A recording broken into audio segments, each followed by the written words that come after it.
Ladies and gentlemen, it's baseball season. Woohoo!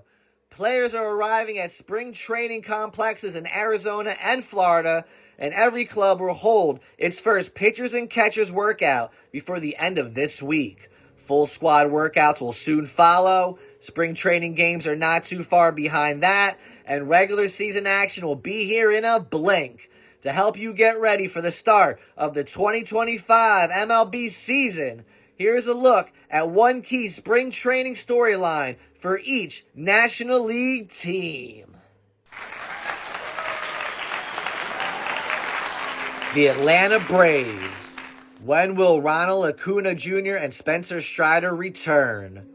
Strider may be permitted to throw in at least one game before the end of spring training. If he doesn't have any setbacks in his recovery from elbow surgery, he could rejoin Atlanta's rotation by the end of April. Acuna's progress in camp will create a better projection for his return from a torn right ACL.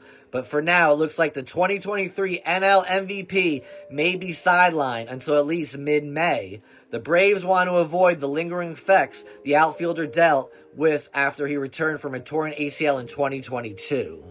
The Miami Marlins. How will the rotation round out behind Sandy Alcantara? Plenty is up for grabs after Jesus Luzardo's departure and Braxton Garrett's surgery. Will righty Edward Cabrera finally break out? Can lefty Ryan Weathers build on a promising 2024 derailed by a fluke injury? And who's the real Max Meyer? The one at the beginning or the end of the season? Right-hander Valente Balanzo doesn't possess velocity, but he proved to be the club's most consistent starter. Keep an eye out for prospect Adam Mazier, whose name keeps coming up among Marlins officials. And the soon-to-be 2025 World Series champs, the New York Mets, baby. What will the starting rotation look like? While most early spring storylines will revolve around Juan Soto and Pete Alonso, the real intrigue surrounds New York's pitching staff. Questions about in this likely six-man rotation, such as, is Kodai Senga finally truly healthy? What about Frankie Montes? Can Clay Holmes successfully transition from the bullpen? And if so, how durable might he be? Is Sean Manaea really an ace, or was last year an aberration? Are the Mets' depth pieces good enough to make up for a lack of proven frontline talent? Mets officials won't be able to answer all these questions over 6 weeks of spring training, but they'll know much more about the rotation by the end of it. The Washington Nationals. Who will make the starting rotation? The Nationals head into spring training stacked with starting pitching depth. Right-handed pitcher Jake Irvin, left-handed pitcher Mackenzie Gore, left-handed pitcher Mitchell Parker, and left-handed pitcher DJ Hers are returning from last season, and right-handed pitcher Trevor Williams re-signed on a 2-year deal. Shinsuke Akazara inked a 2-year deal from Japan, and Michael Sorako looks to return to the starting rotation on a 1-year contract. If the Nats open with a 5-man rotation, developing players such as Hers, Parker, and potentially Akazara as he gets acclimated to the majors could begin the season in Triple-A. I'm trying. The Philadelphia Phillies. Is Ranger Suarez ready for the biggest year of his life? Suarez will be a free agent after this season, and the bigger the year, the bigger the payday. He pitched like a NL Cy Young frontrunner in his first 16 starts last season, going 10-2 with a 1.84 ERA. He made his first NL All-Star team, but then injuries hit. He had hamstring, back, and shoulder issues, and he looked like a completely different pitcher down the stretch. In fact, he had a 6.54 ERA in his final 11 starts. If Suarez returns to form, cha-ching! If he scuffles because of conditioning or health issues, it could cost him tens of millions in free agency, maybe more. So keep an eye on Suarez this spring. He should be more motivated than ever to put together a complete season. The Milwaukee Brewers. Who's the shortstop? The Brewers lost 32 home runs from 2024 along with a popular team leader when Willie Adams signed with the Giants, leaving a big hole at shortstop. Fortunately, Milwaukee has two capable young options for that position in Bryce Turang and Joey Ortiz, but so far, club officials haven't offered any indications of who will get the job. Turang not only won the NL Gold Glove at second base last season, he took home the Platinum Gold Glove Award as the league's top overall defender. On one hand, that sounds like the kind of defender a team would want at shortstop. On the other hand, why mess with something that's working? The St. Louis Cardinals. Can the Baby Birds be competitive and push for the playoffs? The Cardinals went against their usual practices by eschewing free agency and culling their roster of veterans so they could focus on their young core in 2025. Paul Goldschmidt, Lance Lynn, Kyle Gibson, and Andrew Kittredge are gone, and Nolan Ariano could soon join them. But can a team with a few veterans, Sonny Gray, Wilson Contreras, and Ryan Helsley, pair with the youngsters, Mason Wynn, Nolan Gorman, Jordan Walker, Thomas Agassi, Michael McGreevy, and Andre Palante, and keep the Cards competitive?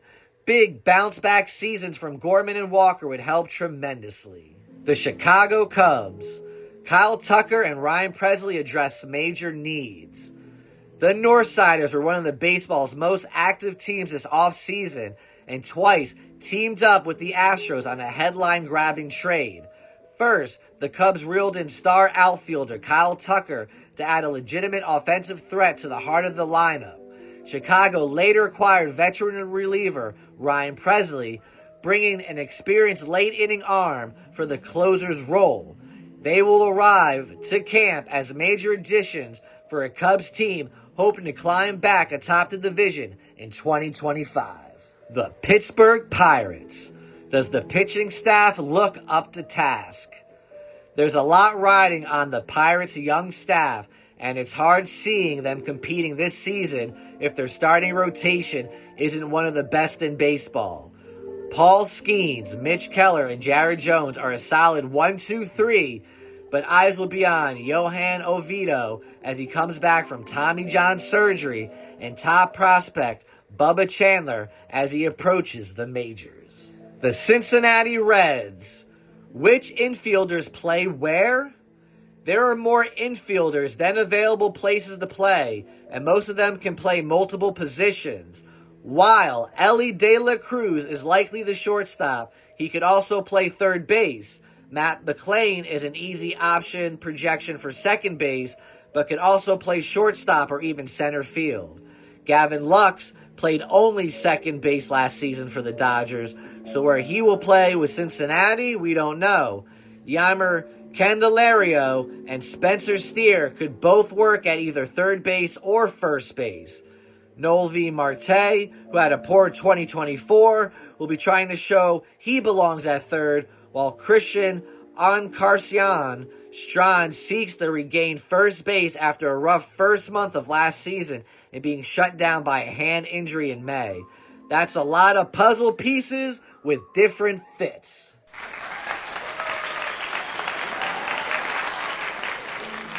The Arizona Diamondbacks. How will they deal with their starting rotation? After Jordan Montgomery exercised his player option for 2025 and Arizona unexpectedly signed free agent Corbin Burns, the Diamondbacks will have to decide what to do as they enter camp with 7 starting pitchers, not to mention other young starters with big league experience. Burns, Zach Gallen, Merrill Kelly, and Eduardo Rodriguez are veterans who figure to have a leg up. Brandon Pfaff, who has been in the rotation for most of the past 2 seasons, in addition to Ryan Nelson, both made strong cases last year to have spots this year. Then there's Montgomery, who struggled mightily in 2024. It's going to make for some tough decisions this spring unless the Diamondbacks pull off a trade beforehand. The Los Angeles Dodgers. How will Shohei Ohtani fare as a two-way player once more? This question won't be fully answered during spring, as Ohtani is not expected to return to an MLB mound until May. He'll be back to hitting and pitching for the first time as a Dodger, but how will it go? Ohtani's second major elbow surgery didn't affect him much as a hitter, as he created the 50-50 club and brought home his third MVP award in 2024. But it could be harder to come back as a pitcher following off-season shoulder surgery, though it was on his left non-throwing shoulder. The San Francisco Giants. Can Young-Hoo Lee bounce back?